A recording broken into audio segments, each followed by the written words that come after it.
Today we are taking the topic real sequence. Sequence का एक topic आज लिया है और बेसिक से ही आपको बताने की कोशिश किया है।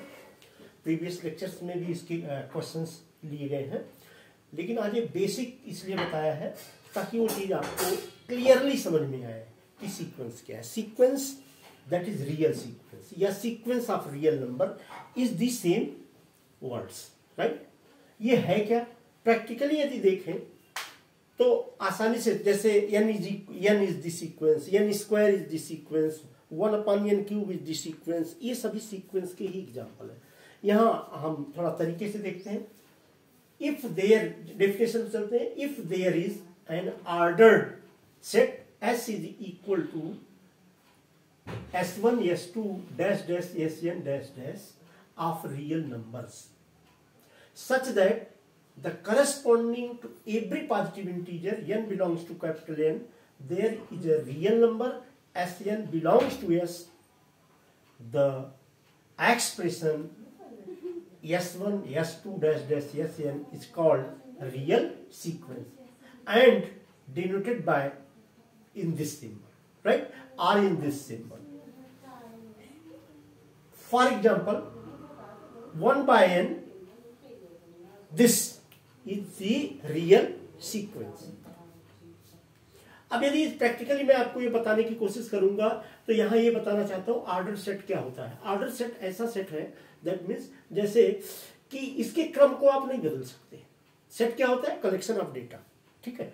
यहां पर ऑर्डर सेट जब आपका लग गया, जैसे मान लीजिए कि किसी सेट में 3 मेंबर हैं, रमेश, सुरेश, अवधेश। अब यदि अवधेश, सुरेश, रमेश भी आप लिख देते हैं तो सेट के हिसाब से वो सही है, लेकिन यदि वो ऑर्डर्ड सेट है रमेश, सुरेश, अवधेश, तो आपको रमेश, सुरेश, अवधेश ही लिखना होगा। मतलब वो चेयर पर्टिकुलर व्यक्ति के लिए रहेगी, वो सीट पर्टिकुलर व्यक्ति के लिए रहेगी, उसके ऑर्डर में हम कोई परिवर्तन नहीं कर सकते। यहाँ ऑर्डर सेट का मीनिंग है S1 यदि पहले आया है तो S1 पहले ही रहेगा, S2 बाद में रहेगा, Sn बाद में रहेगा, राइट। इस तरह से जो है उसका एक तरीका होगा लिखने का, एक उसी सिस्टम से चलेगा। इसी कारण इसे सीक्वेंस वर्ड का नाम दिया गया।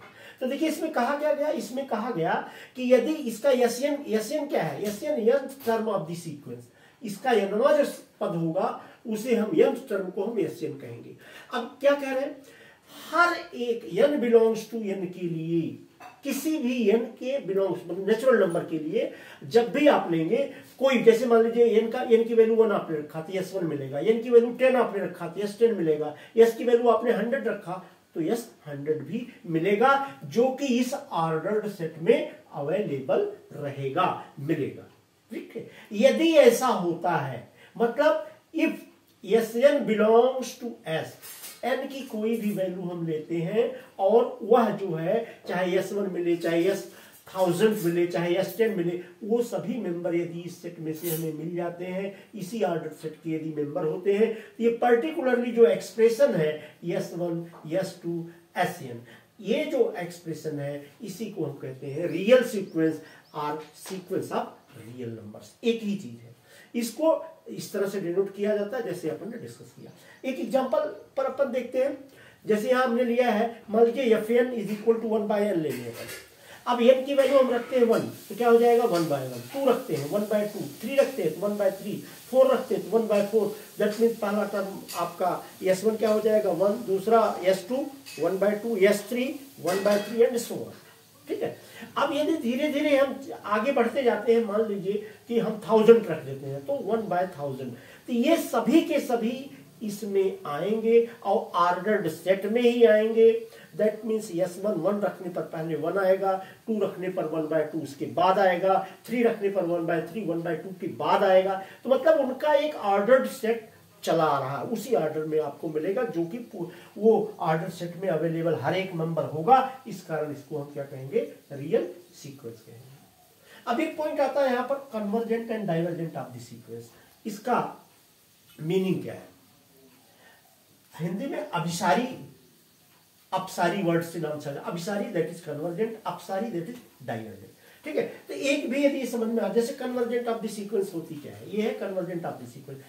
क्या है, if the limit of the sequence has unique and finite value, मतलब जब हम इस जैसे यही सीक्वेंस है, इसकी यदि हम वैल्यू निकालें n टेंस टू इनफाइनाइट, क्या लिखेंगे, limit n tends to infinite 1/n, तो n के प्लेस पर यदि हम इनफाइनाइट पुटअप करेंगे तो 1 इनफाइनाइट इज इक्वल टू 0, एक फाइनाइट वैल्यू हमें यहां पर मिल रही है। ठीक है, तो हम ये कहेंगे कि यदि कोई फाइनाइट वैल्यू और यूनिक वैल्यू हमें मिलती है तो इसका मतलब है सीक्वेंस क्या होगा, कन्वर्जेंट होगा। और यदि फाइनाइट वैल्यू नहीं मिलती है, हमें यूनिक वैल्यू नहीं मिलती, जैसे मान लीजिए इनफाइनाइट मिल गया है ना, या और कोई -1 टू दी पावर n है यदि, तो वहां यदि रखेंगे, मान लीजिए इवन नंबर रखते हैं तो 1 आएगा, ऑड नंबर रखते हैं तो -1 आएगा, मतलब कोई यूनिक वैल्यू आपको नहीं मिल पा रही है, तो हम कहेंगे कि सीक्वेंस कन्वर्जेंट नहीं है, और यदि सीक्वेंस कन्वर्जेंट नहीं है तो डाइवर्जेंट है। ठीक है, अब यहाँ कुछ पॉइंट लिमिट के लिए बहुत जरूरी होते हैं जानना। पहला है Cauchy first theorem on limit, तो देख रहे Cauchy first theorem on limit क्या है, if limit n tends to infinite an is equal to n, what is an is the sequence, right, an कोई सीक्वेंस है और उसका nth लिमिट पॉइंट कितना निकला है, लिमिट ऑफ द सीक्वेंस कितना निकला, l निकला, ऐसा हमने मान लिया। ठीक है, then by Cauchy first theorem on limit n tends to infinite a1 plus a2 plus dash dash plus an upon n is equal to l, तो जो ये limit n tends to infinite a1 plus a2 plus dash dash plus an upon n की value क्या होगी, l के बराबर होगी, right. Second one is very important result, Cauchy second theorem on limit क्या है, वो लिमिट ये है, मान लीजिए कि if limit n tends to infinite an plus 1 upon an is equal to l, जिसकी वैल्यू 0 से ज्यादा है, मतलब 0 नहीं है, राइट, 0 से ज्यादा है, 0 नहीं है, फाइनाइट वैल्यू है, पॉजिटिव वैल्यू है, right, where l is the fixed, एक निश्चित मान है। Then limit n tends to infinite nth root of an will be equal to limit n tends to infinite an plus 1 upon an।